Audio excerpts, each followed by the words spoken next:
Hi friends, मुझे उम्मीद है कि आप लोग अच्छे होंगे। दोस्तों, कक्षा 10 की प्रश्नावली 1B लेकर आया हूँ। देखिए क्वेश्चन नंबर फर्स्ट क्या कह रहा है कि निम्नलिखित संख्याओं को अभाज्य गुणनखंडों के गुणनफल के रूप में व्यक्त कीजिए। यानी जो संख्याएं दी हुई हैं नीचे, पहला, दूसरा, तीसरा, चौथा, पांचवा, उनका अभाज्य गुणनखंड करना है। अभाज्य गुणनखंड के गुणनफल के रूप में व्यक्त करना है। जैसे पहला सवाल है, उसमें 140 दिया हुआ है, तो 140 का गुणनखंड करके बस छोड़ देना है, वो भी अभाज्य गुणनखंड। तो अभाज्य गुणनखंड कैसे करते हैं, अगर आप लोग नहीं जानते हैं तो ऐसे कर लेते हैं। जैसे 140 का ऐसे गुणनखंड कर लेते हैं हम लोग, ऐसे 2 से कटाते हैं, 2 सते 14, फिर 2 35, फिर 5 से कटाते हैं, 5 सते 35, फिर 7 से कटा लेते हैं। इस तरह से कर लेते हैं। तो उसका यहाँ पर गुणनखंड लिख लेंगे हम लोग, 2 गुणे 2 गुणे 2, सॉरी 2 बार 2 है, फिर 5 गुणे 7, ऐसे लिख लेते हैं। या फिर जो संख्या डबल या ट्रिपल बार रहती है उसको पावर में लगा के लिख देते हैं। जैसे 2 2 बार है तो 2 के पावर 2, 5 एक बार है तो 5, 7 एक बार है तो 7। बस ये हो गया आपका दोस्तों आंसर।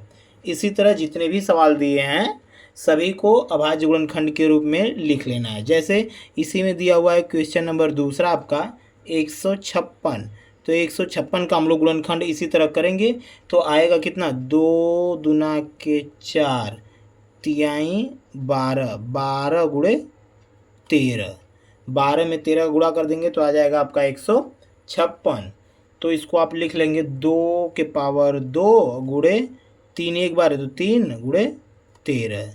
बस ये हो गया इसका अभाज्य गुणनखंड का गुणनफल। दोस्तों इसी प्रकार अब क्वेश्चन नंबर इसी में का तीसरा जो कर लेते हैं हम लोग। तीसरा है, दिया हुआ है 3825, 3825। तो 3825 का गुणनखंड जब तोड़ेंगे आप तो 3 गुणे 3 गुणे 5 गुणे 5 गुणे 17, इस तरह से आ जाएगा। तो 3 2 बार है तो 3 के पावर 2, 5 2 बार है तो 5 के पावर 2, 17 एक बार है तो 17 बस एक बार। ये हो गया आपका रियल आंसर। आई होप दोस्तों कि मेरी बात आपको समझ में आ रही होगी। अब देखते हैं इसी में का चौथा आपका दिया हुआ है 5005। तो इसका भाज्य जब गुणनखंड करेंगे हम लोग तो आएगा 5 गुणे 7 गुणे 11 गुणे 13। बस इसमें कोई भी संख्या डबल बार नहीं है तो ये बस हो जाएगा, इसका आंसर हो जाएगा। फिर पाँचवा इसमें का सवाल है 7429। तो इसका जब अभाज्य गुणनखंड करेंगे तो 17 गुणे 19 गुणे 23। इसमें भी कोई संख्या डबल नहीं है तो इसलिए अभी हो जाएगा इसका आंसर। अभाज्य गुणनखंड का गुणनफल के रूप में हो गया व्यक्त। ये हो गया आपका पहला क्वेश्चन नंबर कंप्लीट। अब आ जाते हैं क्वेश्चन नंबर सेकेंड की तरफ। दोस्तों अगर मेरा पढ़ाई आपको अच्छा लगता है तो लाइक कमेंट और सब्सक्राइब जरूर करें, दोस्तों में शेयर करें। चलिए देखते हैं क्वेश्चन नंबर सेकेंड। देखिए क्वेश्चन नंबर जो दूसरा है इसका, पूर्णांकों के निम्नलिखित युग्मों के HCF और LCM ज्ञात कीजिए। यानी मसा और लसा भी निकालना है तथा इसकी जांच कीजिए कि क्या दो संख्याओं का गुणनफल, यानी दोनों जो संख्याएं दी हुई हैं उनका गुणनफल बराबर है HCF गुणे LCM के। यानी दोनों संख्याओं का जो गुणा करने पर आएगा वो लसा और मसा के गुणनफल के क्या बराबर आना चाहिए, भी चेक करना है। तो सर्वप्रथम HCF और LCM ज्ञात करना है। तो जो संख्याएं दी हुई हैं, पहला सवाल ये दिया है 26 और 91। तो पहले का जब हल हम लोग करेंगे तो हल में पहला करेंगे तो 26 का पहले हम लोग अभाज्य गुणनखंड कर लेंगे। अभाज्य गुणनखंड करेंगे तो इसको लिख सकते हैं 26 का अभाज्य गुणनखंड। तो अभाज्य गुणनखंड बराबर, तो 26 का अभाज्य गुणनखंड आएगा 2 गुणे 13 आ जाएगा। फिर इसी प्रकार 91 का भी आप लोग अभाज्य गुणनखंड करेंगे। 91 का अभाज्य गुणनखंड करेंगे हम लोग। तो 91 का करेंगे तो 7 गुणे 13 आएगा। ये हो जाएगा इसका अभाज्य गुणनखंड। तो जो दोनों में मिलता है दोस्तों, जो दोनों में कॉमन मिलेगा वो मस, और जो दोनों में मिलेगा और जो नहीं भी मिलेगा सब ले लेंगे तो आ जाएगा LCM यानी लसा।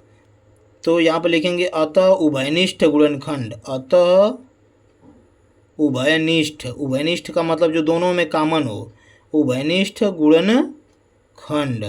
तो उभयनिष्ठ गुणनखंड बराबर दोनों में क्या उभयनिष्ठ है, जो दोनों में कॉमन हो 13, दोनों में 13 उभयनिष्ठ है। तो उभयनिष्ठ गुणनखंड बराबर हो गया आपका 13। तब इसलिए एच सी एफ यानी मौसा बराबर हो जाएगा दोनों का 13 हो जाएगा। तथा एलसीएम भी निकालना, तो एलसीएम बराबर क्या हो जाएगा दोस्तों, तो जो मिलेगा दोनों में वो भी, जो नहीं मिला है तो क्या नहीं मिला है, 2 एक बार है तो 2 भी लिख लेंगे, 7 भी एक बार है तो एक बार 7 भी लिख लेंगे, जो नहीं भी मिलेंगे वो भी। तो यानी आपस में इन सभी का तीनों का गुणा करेंगे तो ये आ जाएगा 182। ये तो आ गया दोस्तों एचसीएफ और एलसीएम। अभी तो आधा सवाल हुआ है यहाँ तक, लौसा और मौसा ज्ञात कीजिए। अब यहाँ पर क्या करना है कि इसकी जांच भी करना है कि दोनों संख्याओं का गुणनफल बराबर लौसा गुणे मौसा है। तो इसको आप लिखेंगे सिद्ध करना है, सिद्ध करना है। क्या सिद्ध करना है कि दो संख्याओं का गुणनफल यानी दोनों संख्याओं का गुणनफल बराबर लस गुणे मौस यानी एलसीएम गुणे HCF। तो दोनों संख्याओं का गुणनफल, तो दोनों संख्याएं क्या है हमारी 26 और 91 हैं। तो 26 गुणे 91, देखिए गुणा करने पर क्या उतना आता है, यानी लेफ्ट साइड कर लीजिए, लेफ्ट हैंड साइड को 26 गुणे 91 करिए। तो 26 का गुणा जब 91 में आप करेंगे तो आ जाएगा 2366, 2366। और फिर अब राइट हैंड साइड देखिए, सिद्ध यही नहीं करना है कि दोनों संख्याओं का गुणनफल बराबर लौसा गुणे मौसा होना चाहिए। तो लेफ्ट हैंड साइड एक बार उठाएंगे, एक बार राइट हैंड साइड उठाएंगे, तो लेफ्ट हैंड साइड इतना आ गया। अब राइट हैंड साइड देखते हैं, तो राइट हैंड साइड में क्या है, एलसीएम गुणे HCF यानी एलसीएम गुणे HCF। तो इसकी वैल्यू रखते हैं, एलसीएम गुणे HCF की एलसीएम आया 182, HCF आया आपका 13। तो 13 में जब 182 का आप गुणा करेंगे तो आ जाएगा 2366। तो आप देख रहे हैं कि बायां पक्ष यानी लेफ्ट हैंड साइड भी 2366 आया है और दायां पक्ष भी 2366 आया हुआ है। तो अतः सिद्ध होता है कि दोनों संख्याओं का गुणनफल बराबर लस गुणे मस।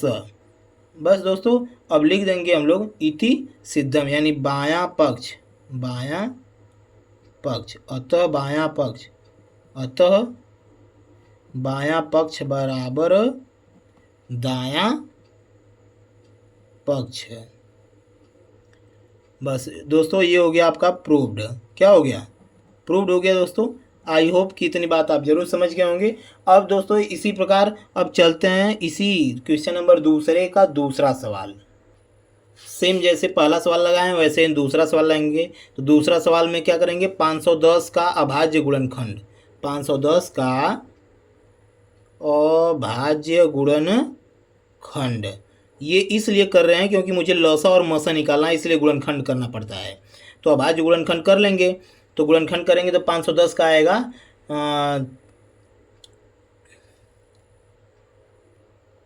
2 गुणे 3 गुणे 5 गुणे 17। ये आ गया 510 का अभाज्य गुणनखंड। अब करेंगे 92 का अभाज्य गुणनखंड, 92 भी है तथा 92 का अभाज्य गुणनखंड, इसका भी कर लीजिए। 92 का भी 2 दूना के 4, 23 46 43 69 23 चौके 92, ये हो गया इसका अभाज्य गुणनखंड। तो उभयनिष्ठ गुणनखंड अब छाट लेते हैं हम लोग। अतः उभयनिष्ठ का मतलब जो दोनों में कॉमन हो, उभयनिष्ठ गुणनखंड। तो उभयनिष्ठ गुणनखंड बराबर दोनों में क्या उभयनिष्ठ है, 1 तो 2 मिल रहा है और कुछ मिल रहा है, 2 नहीं मिल रहा, 23 नहीं और कुछ नहीं मिल रहा है। तो उभयनिष्ठ गुणनखंड हो गया दोस्तों केवल 2।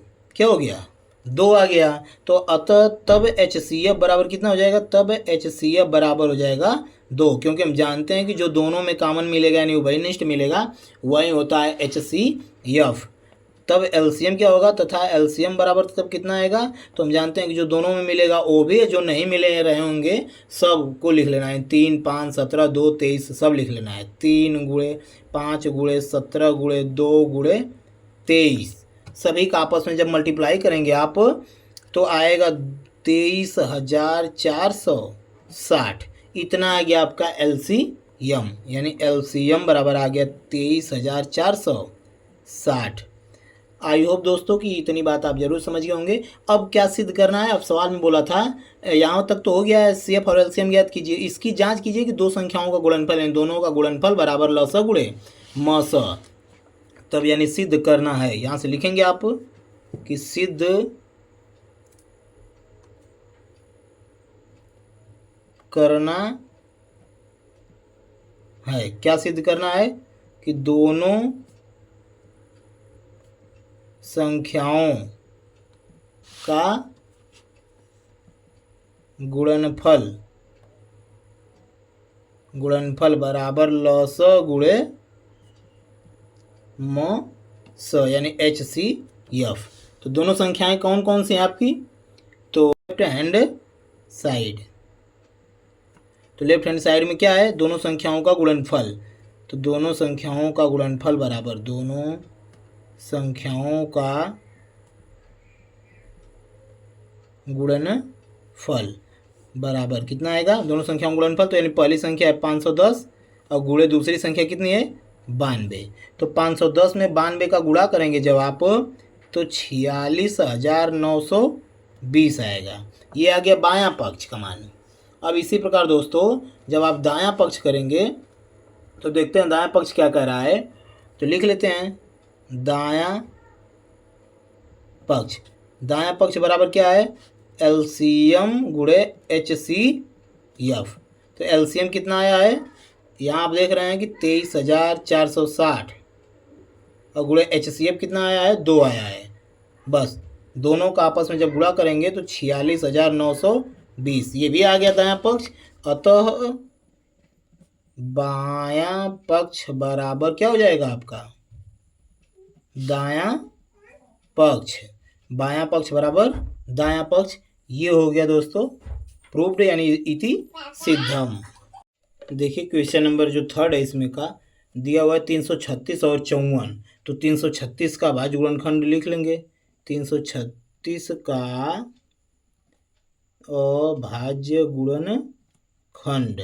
तो 336 का भाज्य गुणनखंड कितना हो जाएगा, 2 गुणे 2 गुणे 2 गुणे 2, 4 बार 2 रहेगा, फिर 3 गुणे 7 रहेगा।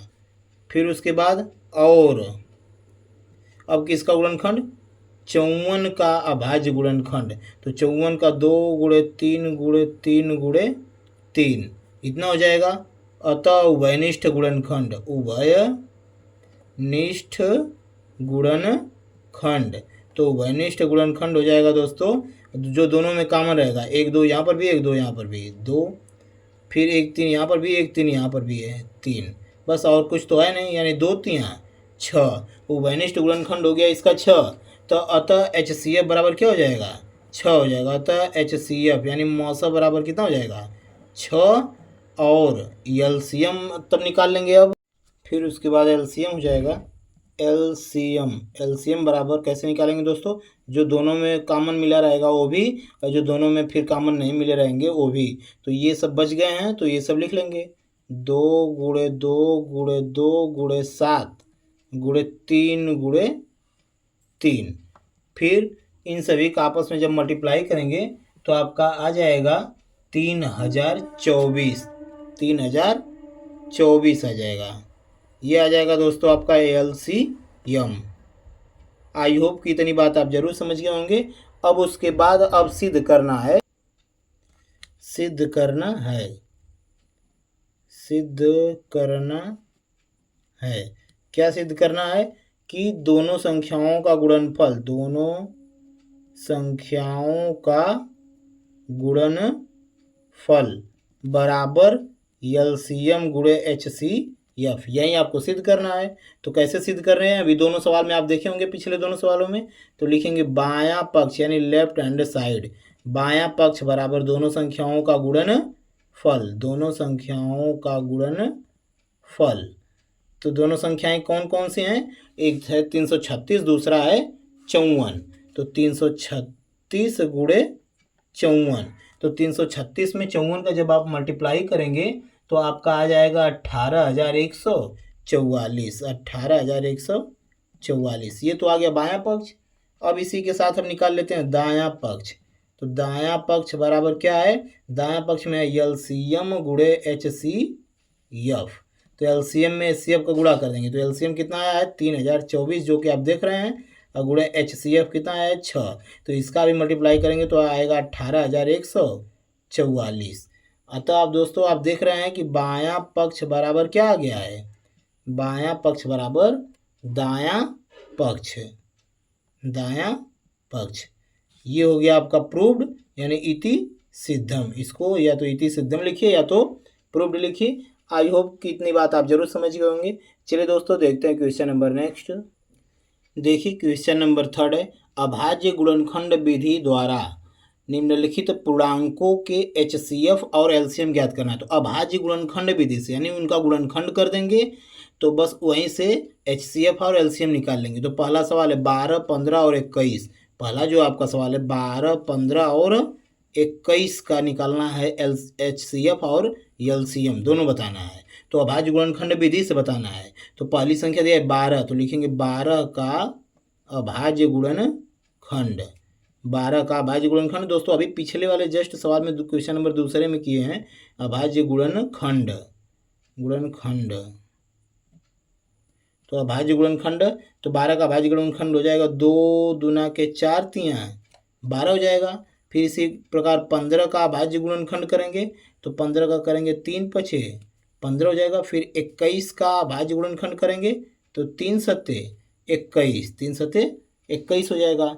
फिर अतः उभयनिष्ठ गुणनखंड, अतः उभयनिष्ठ जो तीनों में उभयनिष्ठ मिलेगा, उभयनिष्ठ गुणनखंड, उभयनिष्ठ गुणनखंड क्या मिला है तीनों में 3 मिला है। इसमें भी 3 है, इसमें भी 3 है और इसमें भी 3 है, यानी उभयनिष्ठ गुणनखंड हो गया 3। तब एचसीएफ बराबर क्या हो जाएगा 3, एचसीएफ बराबर आपका आ जाएगा 3, यानी जो तीनों में मिलेगा वही हो जाएगा एचसीएफ। और एलसीएम बराबर क्या होगा, तो जो तीनों में मिलेगा वो और जो नहीं मिले रहेंगे वो भी। तो 3 तो तीनों में मिला है गुणनखंड में, फिर जो नहीं मिला है संख्या वो सब भी लिख लेंगे। 2 2 2 बार 2, फिर 5 और गुणे 7। इन सभी का जब आपस में गुणा करेंगे तो आपका आंसर आ जाएगा 420, 420 यानी एलसीएम आ जाएगा आपका 420। दोस्तों मुझे उम्मीद है कि आपको जरूर सवाल समझ में आ रही होगी। चलिए दोस्तों देखते हैं बीसी में का क्वेश्चन नंबर 2 जो दिया हुआ है 17, 23 और 29 उनका अभाज्य गुणनखंड से एचसीएफ और एलसीएम कैसे निकालते हैं। देखिए तो दूसरा सवाल है 17, 23 और 29। तो 17 का अभाज्य गुणनखंड लिख लेंगे, 17 का अभाज्य गुणनखंड। तो 17 तो किसी से नहीं कटता है, 17 खुद से कटता है तो 17 ही हो जाएगा। इसी प्रकार 23 का अभाज्य गुणनखंड आप निकालेंगे तो भी 23 ही कटेगा, 23 से ही। और 29 का अभाज्य गुणनखंड भी 29 ही आएगा। तब उभयनिष्ठ गुणनखंड, उभयनिष्ठ गुणनखंड। दोस्तों जब हम देखते हैं कि कोई कितना हो संख्या हो, अगर किसी में से कोई भी संख्या उभयनिष्ठ नहीं मिलती हो तो तीनों में से एक कॉमन ले लेते हैं। जैसे एक इसमें भी मल्टीप्लाई है, एक इसमें भी, एक इसमें भी, तो उभयनिष्ठ गुणनखंड हमारा कितना हो गया, 1 हो गया। अतः एचसीएफ भी कितना हो जाएगा, 1 हो जाएगा, यानी मौसा हमारा 1 हो जाएगा। जब उभयनिष्ठ गुणनखंड कुछ न मिले तो वहाँ पर एचसीएफ हमारा 1 होता है, क्योंकि 1 तो सभी संख्याओं में गुणा कर रहा है। अब एलसीएम तब कितना हो जाएगा, एलसीएम हमने कहा कि जो मिलेगा वो भी, नहीं मिलेगा वो भी। तो एक तीनों में तो 1 का गुणा करिए चाहे मत करिए, बात तो उतना ही आएगा। यानी एलसीएम हो जाएगा तीनों का आपस में मल्टीप्लाई, यानी 17 गुणे 23 गुणे 29। तो जब तीनों का आपस में मल्टीप्लाई आप करेंगे तो आपका आ जाएगा 11,339, यानी ये आ गया आपका एलसीएम। दोस्तों मुझे उम्मीद है कि ये आप जरूर सवाल समझ में आ गया होगा। चलिए देखते हैं क्वेश्चन नंबर इसी में का 3। देखिए कि इसी में का तीसरा है 8, 9 और 25 का एचसीएफ और एलसीएम निकालना है अभाज्य गुणनखंड विधि से। तो 8 का अभाज्य गुणनखंड लिख लेंगे, अभाज्य गुणनखंड। तो 8 का अभाज्य गुणनखंड क्या हो जाएगा दोस्तों, 2 दूना के 4 दूना के 8 हो जाएगा। इसी प्रकार 9 का अभाज्य गुणनखंड जब आप निकालेंगे तो 3 तरीके 9 हो जाएगा। और 25 का जब अभाज्य गुणनखंड निकालेंगे तो 5 पछे 25, इसमें भी देख रहे हैं तो उभयनिष्ठ कुछ नहीं मिल रहा है, उभयनिष्ठ संख्या, यानी अतः तब उभयनिष्ठ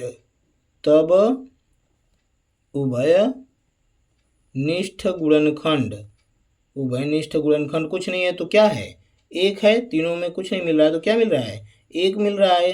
अब फिर अतः HCF तब भी हो जाएगा कितना, आपका एक हो जाएगा, यानी HCF हो जाएगा एक। और एलसीएम कितना हो जाएगा, अब एलसीएम बराबर, तो एक लिखिए चाहे मत लिखिए, अब आपस में सभी को गुणा करना पड़ेगा।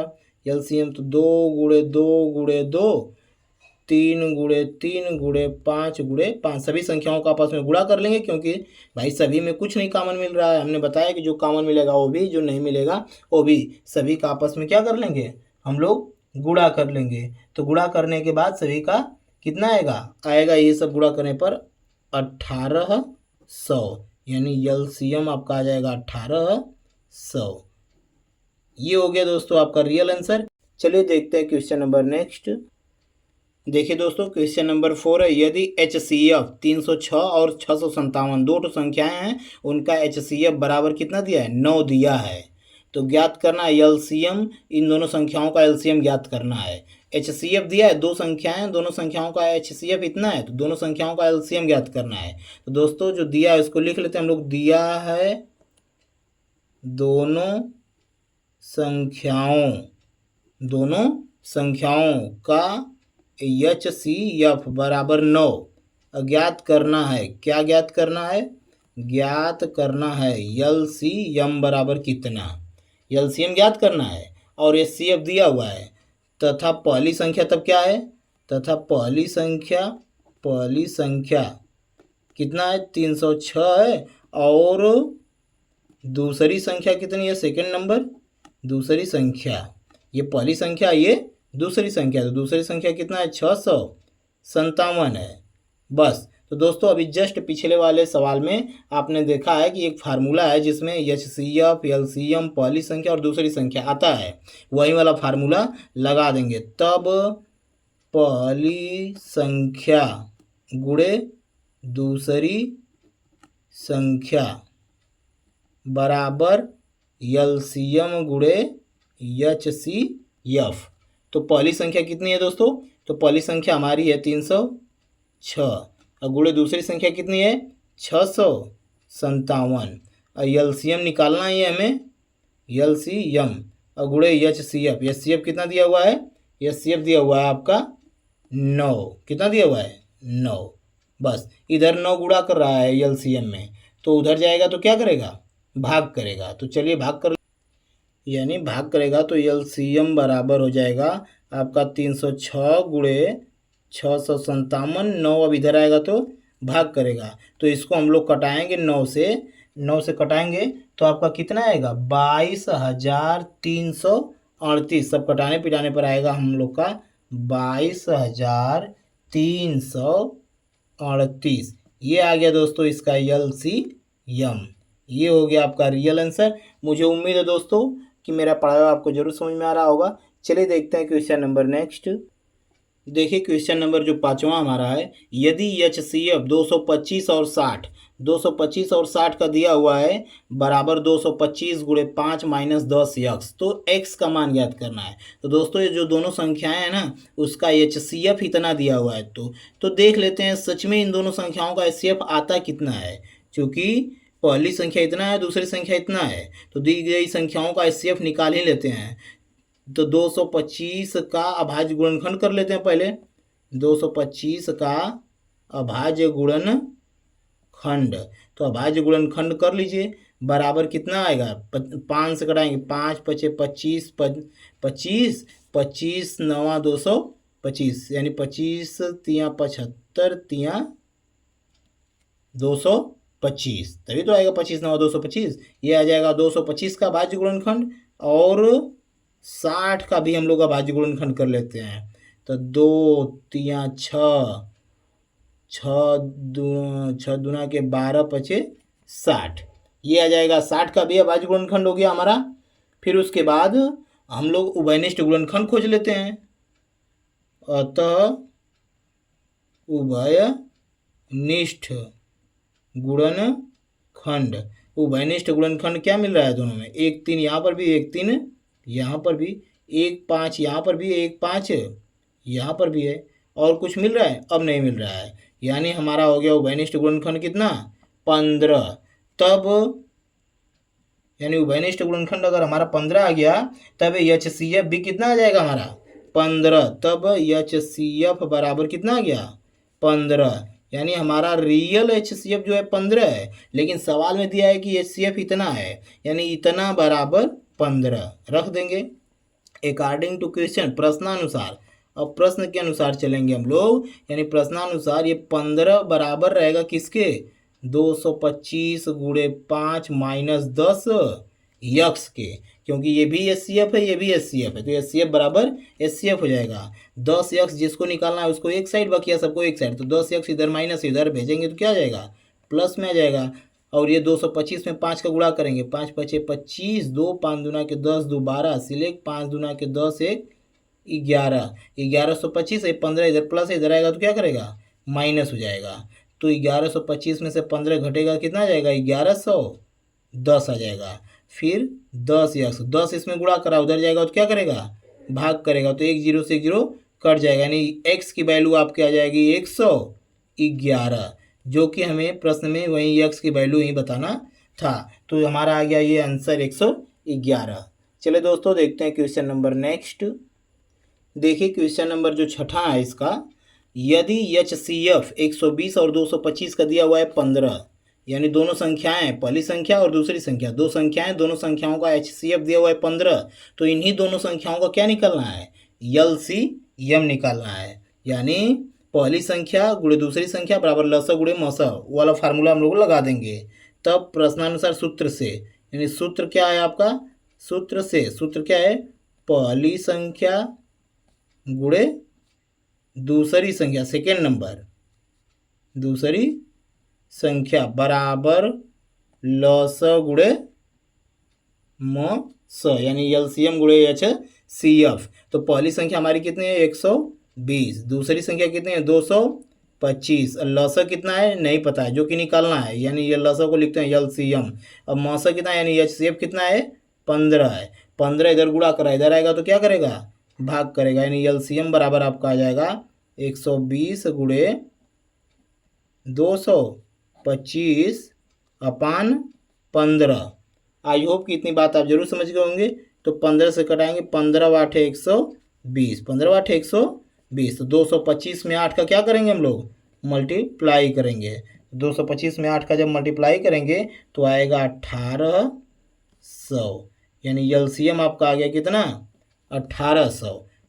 देखिए क्वेश्चन नंबर जो 7वां है, नीचे दी गई आकृति में x तथा y का मान ज्ञात करना है। देखिए ब्रैकेट में यहाँ पर x है, यहाँ पर y है, ये 4 3 7 है, x और y की वैल्यू ज्ञात करना है। तो देखिए दोस्तों ये गुणनखंड ही है, लेकिन ये वृक्ष विधि से गुणनखंड है, इसको वृक्ष विधि से गुणनखंड बोलते हैं। तो ऐसे सवालों में सबसे पीछे से लास्ट से करते हैं, यहाँ से आगे से स्टार्ट नहीं करते हैं, एकदम लास्ट में जो संख्या रहती है वहाँ से स्टार्ट करते हैं। यानी कहने का मतलब है x की वैल्यू आप देख रहे हैं, तो x से यहाँ पर 2 ब्रांचेज यहाँ पर आई हुई हैं, एक यहाँ पर 3 पर गया, एक 7 पर गया, तो यानी x बराबर निकालेंगे आप, चूंकि x बराबर तो आप लिखेंगे 3 गुणे 7, देख रहे हैं x से 2 ब्रांच गई है ना, तो x बराबर हो जाएगा 3 गुणे 7, यानी x की वैल्यू आ जाएगी आपकी कितना?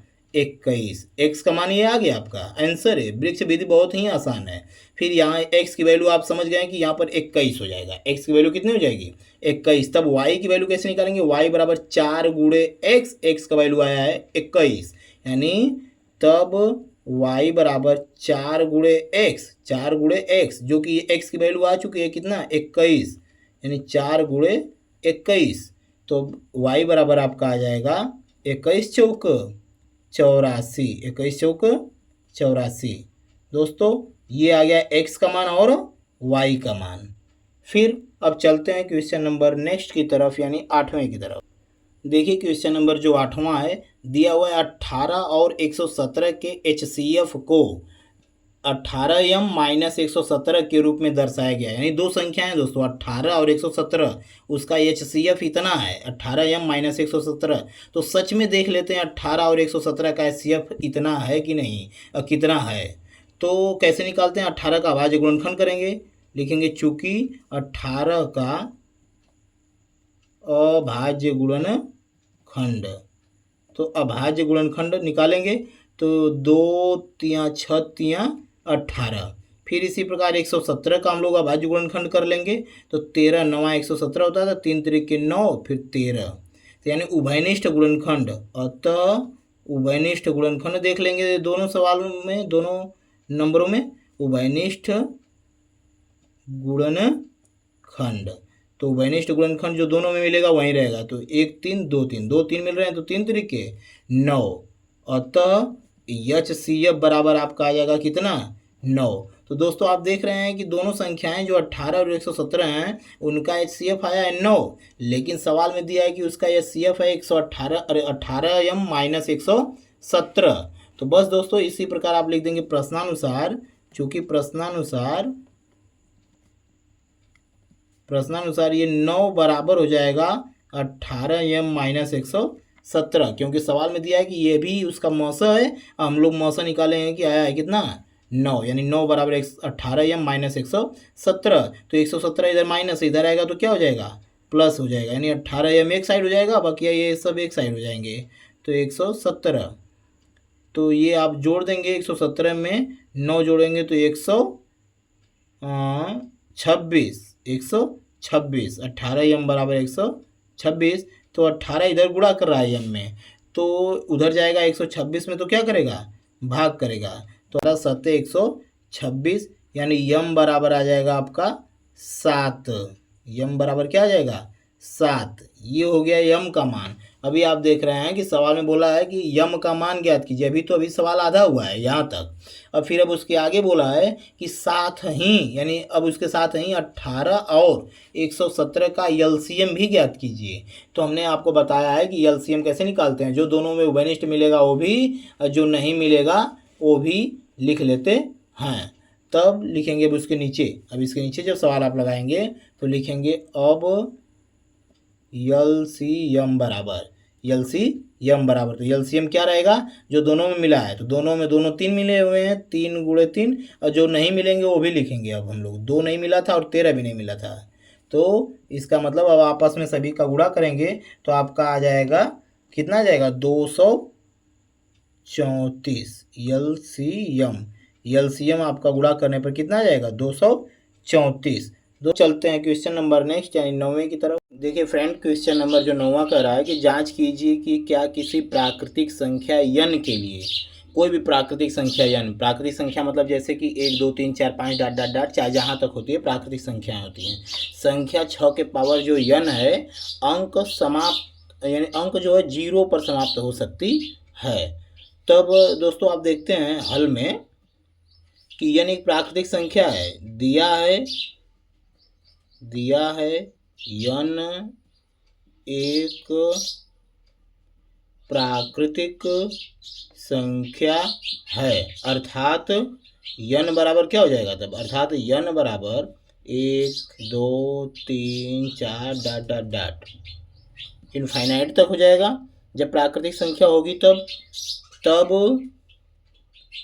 तब सिद्ध करना आपको कि 6 के पावर n जो है अंक समाप्त होती है क्या, ये आपको बताना है, जांच करना है, यानी जांच करना है, आपको जांच करना है कि 6 के पावर जो n का मान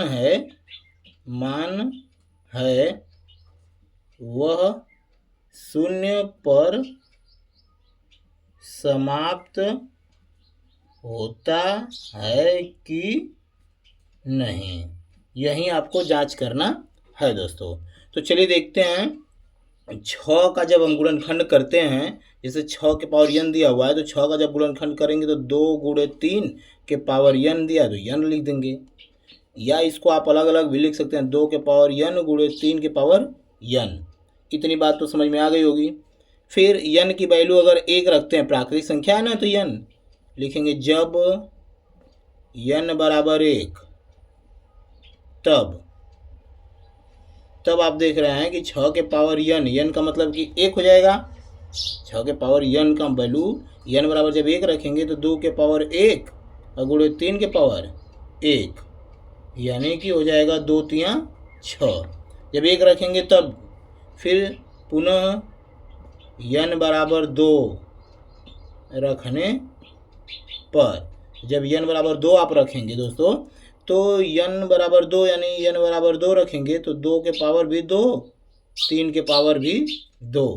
तो आप देख रहे हैं कि 2 यहाँ पर 2 घाते 2 मतलब 4 और 3 घाते 2 मतलब 9, 4 9 36, ये 36 आ रहा है। तो इसी प्रकार से आप बहुत सारी संख्याएं रखेंगे, n बराबर 3, n बराबर 4 लिख देंगे। इसी प्रकार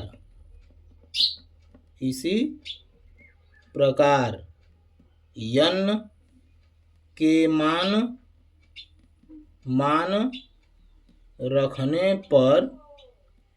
के मान रखने पर हम देखते हैं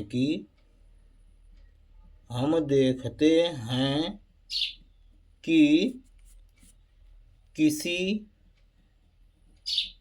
भी संख्या का मान शून्य पर समाप्त होने के लिए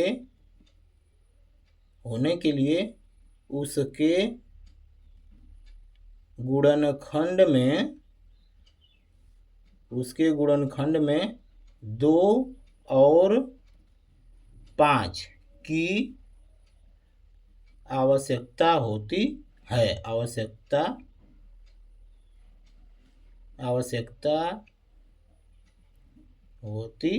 है, जो कि 6 के गुणनखंड में आप नहीं देख रहे हैं, जो कि उपरोक्त में ऐसा नहीं है, यानी ऐसा नहीं है। तो भैया जब आप देख रहे हैं कि उपरोक्त जो 6 का गुणनखंड हो रहा है उसमें केवल 2 और 3 आ रहे हैं, जबकि हमें शून्य पर समाप्त होने के लिए क्या क्या चाहिए, 2 और 5 चाहिए। 2 तो है, 5 नहीं है, तो उपरोक्त संख्या ऐसा नहीं है। अतः लिख देंगे, अतः किसी प्राकृतिक संख्या, जो प्रश्न में पूछा था यहाँ पर दिया ना कि क्या किसी प्राकृतिक संख्या n के लिए संख्या n 6 के पावर n का मान शून्य पर समाप्त हो सकता है, बस वही चीज़ लिख देंगे। अतः किसी प्राकृतिक संख्या n के लिए संख्या 6 के पावर n अंक यानी शून्य पर समाप्त नहीं होता है। बिल्कुल सेम जैसे प्रश्न दिया है ना, उसी तरह उसका जवाब भी देंगे हम लोग, ये हो जाएगा आपका आंसर। चलिए देखते हैं क्वेश्चन नंबर नेक्स्ट। देखिए दोस्तों, क्वेश्चन नंबर जो 10वां दिया है, व्याख्या कीजिए कि 7 गुणे 11 गुणे 13 प्लस 13 और 7 गुणे 6 गुणे 5 गुणे 4 गुणे 3 गुणे 2 गुणे 1 प्लस 5 भाज्य संख्याएं हैं, क्यों? तो दोस्तों जो दिया हुआ है पहले उसका हम लोग जैसे दिया है पहले उसको हल कर लेते हैं। तो दिया है क्या, 7 गुणे, चूँकि 7 गुणे 11 गुणे 13 प्लस 13 दिया हुआ है, प्लस 13 दिया हुआ है आपका, तो इसको आप हल कर लीजिए। तो 7 गुणे 11 गुणे 13, तो पहले इसमें से और इसमें से क्या कॉमन है, 13 कॉमन, 13 कॉमन कर लीजिए। तो ये बचेगा 7 गुणे 11 प्लस यहाँ पर 1 बचेगा, क्योंकि 13 क्या हम लोग ले लिए हैं, कॉमन ले लिए हैं। फिर 13 बाहर है, 11 7 77 और प्लस 1, ये हो जाएगा, यानी 13 गुणे 7 78 1 78। बस इसका 13 में 78 का गुणा करेंगे तो आएगा 1014। तो अब 1014 आ गया, तो अब यही बताना है कि यह भाज्य संख्या है कि नहीं, क्योंकि इसको भी बताना है और इस वाले को भी हल करके बताना है कि भाज्य संख्याएं हैं कि नहीं। तो अब इसको चेक करते हैं भाज्य है कि नहीं। भाज्य संख्या वही संख्याएं होती हैं जो एक और स्वयं को छोड़ करके किसी अन्य भी संख्या से कट जाती है। तो देखिए 1014 का जब आप गुणनखंड करेंगे 1014 का, तो अब आप देख रहे हैं कि ये संख्या 2 से कट रही है, 2 5 10 0 2 7 14, 2 से कट रही है। तो अब आप देख रहे हैं कि एक और स्वयं को छोड़ करके 2 से भी कट रही है, 13 से भी कटेगा, क्योंकि इसके गुणनखंड में 13 भी आया हुआ है। तो इस प्रकार से यह संख्या क्या है, भाज्य संख्या है। लिखेंगे चूंकि इस संख्या के अनेक अभाज्य गुणनखंड हैं, अनेक अभाज्य गुणनखंड हैं। दोस्तों इसको गुणनखंड करेंगे तो इसका 2 से कटेगा, 13 से कटेगा, खुद से कटेगा, 1 से कटेगा, तो यह अनेक अभाज्य गुणनखंड हो जाएंगे। अनेक अभाज्य गुणनखंड हैं। अतः ये जो संख्या है यह क्या है, भाज्य संख्या है। अतः यह एक भाज्य, जिसको अंग्रेजी में बोलते हैं प्राइम नंबर, भाज्य संख्या है। आई होप कितनी बात आप जरूर समझ गए होंगे। और हाँ, अब इसी में का ये दूसरा जो दिया हुआ है, अब इसको भी सॉल्व करके देखते हैं कि यह क्या है, भाज्य संख्या है कि नहीं। तो इसको इधर बगल में हम लोग कर लेते हैं। जैसे अब लिख लेंगे, अब 7 गुणे 6 गुणे 5 गुणे 4 गुणे 3 गुणे 2 गुणे 1 प्लस 5, इसको भी सॉल्व कर लेते हैं हम लोग। तो इन सभी का आपस में जब गुणा करेंगे तो आपका आ जाएगा, कितना आएगा, पहले तो 5 कॉमन ले लीजिए, दोनों में से 5 कॉमन ले लेंगे तो बचेगा 7 गुणे 6 गुणे 4 गुणे 3 गुणे 2 गुणे 1 अब प्लस 5 निकल गया, तो यहाँ पर भी 1 बचा है। अब 5 बाहर है, इन सब का आपस में गुणा करेंगे तो आपका आ जाएगा 1008 अब प्लस 1, तो 1008 में 1 जोड़ेंगे तो 1009 में 5 का जब आप गुणा करेंगे ऐसे 1009, तो ये आ जाएगा 5045। तो 5045 का भी आप ऐसे फैक्टर कर लेंगे जैसे 1014 का यहाँ पर किए हैं। तो अब आप देखेंगे कि लास्ट में 5 है तो 5 से तो श्योर कटेगा, और आप यहाँ पर आप देख ही रहे हैं कि उसके गुणनखंड में 5 आया हुआ है, तो 5 से तो श्योर कटेगा। अतः लिखेंगे इसको भी इसी जैसे ये लिखे हैं उसी तरह बिल्कुल सेम लिख देंगे। लिखेंगे इस संख्या का, चूंकि इस संख्या के अनेक अभाज्य गुणनखंड हैं, अनेक अभाज्य गुणनखंड हैं, अतः यह संख्या भाज्य संख्या है। दोस्तों मुझे उम्मीद है कि आप जरूर समझ गए होंगे। भाज्य संख्या वही संख्या होती है जो एक और स्वयं को छोड़ करके किसी और अन्य भी संख्या से कटती है, उसे ही भाज्य संख्या कहते हैं। चलिए दोस्तों अब देखते हैं क्वेश्चन नंबर नेक्स्ट। देखिए क्वेश्चन नंबर जो 11वां कह रहा है, किसी खेल के मैदान के चारों ओर एक वृत्ताकार पथ है। एक खेल का मैदान है दोस्तों, वो कैसा पथ है, वो वृत्ताकार है। इस तरह से है, आप लोग जैसे ग्राउंड में दौड़ते हैं उसी तरह ये वृत्ताकार पथ है।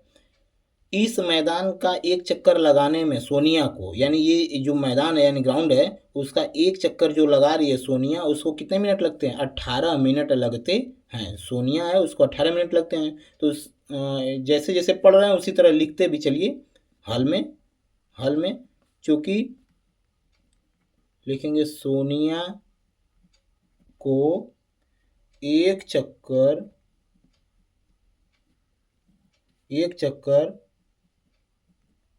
लगाने में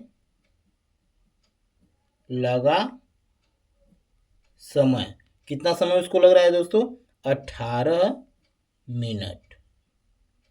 जैसे जैसे पढ़ते हैं उसी तरह लिखते भी चलेंगे। जबकि इसी मैदान का एक चक्कर लगाने में रवि को 12 मिनट लगते हैं। चूँकि और रवि को एक चक्कर लगाने में लगा समय बराबर कितना मिनट लग रहा है उसको, 12 मिनट। मुझे उम्मीद है कि इतनी बात आप जरूर समझ गए होंगे, और इसमें कुछ है नहीं, वही बस सवाल ही उतार लिए और कुछ नहीं किए हैं। मान लीजिए वे दोनों एक ही स्थान पर एक ही दिशा में एक ही समय पर चलना प्रारंभ करते हैं। तो अब यहाँ से दोनों एक ही साथ चलते हैं। मान लीजिए सोनिया भी यहीं पर है और रवि भी यहीं पर है, एक ही स्थान पर है। यहाँ पर मान लीजिए स्थान है, अब एक ही दिशा में एक ही साथ है, एक ही समय चलना प्रारंभ करते हैं। तो भैया एक की स्पीड तो 12 मिनट में एक चक्कर पूरा तय कर रहा है सोनिया, और रवि जो है 12 मिनट में पूरा कर दे रहा है। तो रवि की तो चाल ज़्यादा हो गई। तो फिर क्या पूछ रहा है कि कितने समय बाद वे पुनः प्रारंभिक स्थान पर मिलेंगे। तो भैया रवि तो आगे ही निकलता जाएगा, लेकिन एक समय ऐसा आएगा कि सोनिया और रवि एक ही स्थान पर मिल जाएंगे।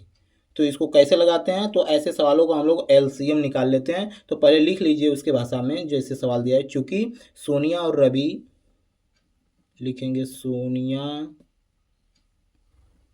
और रवि एक ही दिशा में एक ही साथ, रवि एक ही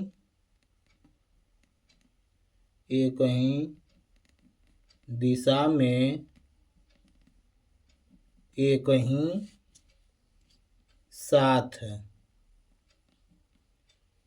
साथ चलना प्रारंभ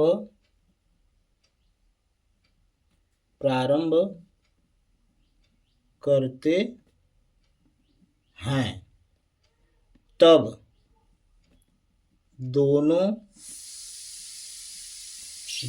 समयों का, दोनों जो समय दिए हुए हैं 12 मिनट और 18 मिनट, दोनों समयों का एलसीएम निकालते हैं।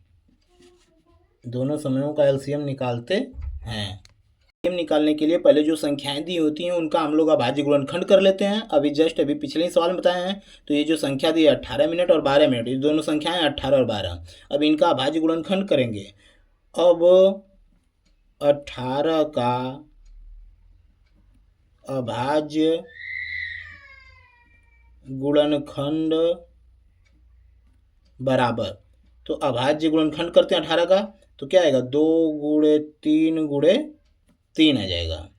फिर उसी प्रकार ये अब लिखे हुए हैं, उसी प्रकार अब 12 का भी अभाज्य गुणनखंड करेंगे। 12 का तो 2 गुणे 3 हो जाएगा आपका 12। अतः एलसीएम निकालना है। एलसीएम बराबर कितना हो जाएगा, तो जो दोनों मिलेगा वो एक बार लिखेंगे। 3 भी मिल रहा है यहाँ पर, तो 3 भी लिख लेंगे। अब जो दोनों में नहीं मिलेंगे उसको भी हम लोग लिख लेंगे। एक 3 नहीं मिला, ये भी 2 नहीं मिला, तो इसको भी लिख लेंगे। बस इसका आपस में मल्टीप्लाई करेंगे तो आ जाएगा 36। तो अतः यहाँ पर आप देख रहे हैं कि ये 36 जो आया है वो मिनट आया है, क्योंकि ये 12 मिनट है, 18 मिनट, ये 18 मिनट, ये 12 मिनट है। तो मिनट का एलसीएम निकालेंगे तो मिनट में ही आएगा। अतः 36 मिनट बाद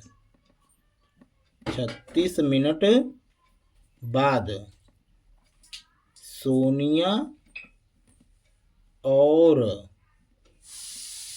रवि प्रारंभिक स्थान पर मिलेंगे। प्रारंभिक स्थान पर पुनः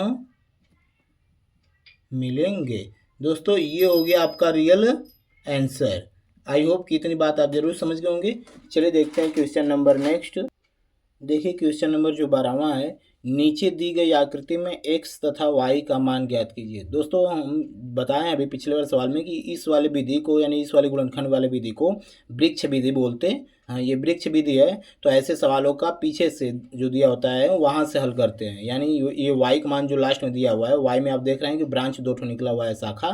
तो y में 5 गया है, y में 13 आया है। तो y की वैल्यू आप निकालेंगे तो चूंकि लिखेंगे, चूंकि y बराबर 5 गुणे 13, यानी y बराबर हो जाएगा 13 पचे 65। y की वैल्यू आ गई 65। ये वृक्ष विधि बहुत ही आसान गुणनखंड विधि होती है। फिर y की वैल्यू यहाँ पर 65 हो गई, आप समझ गए।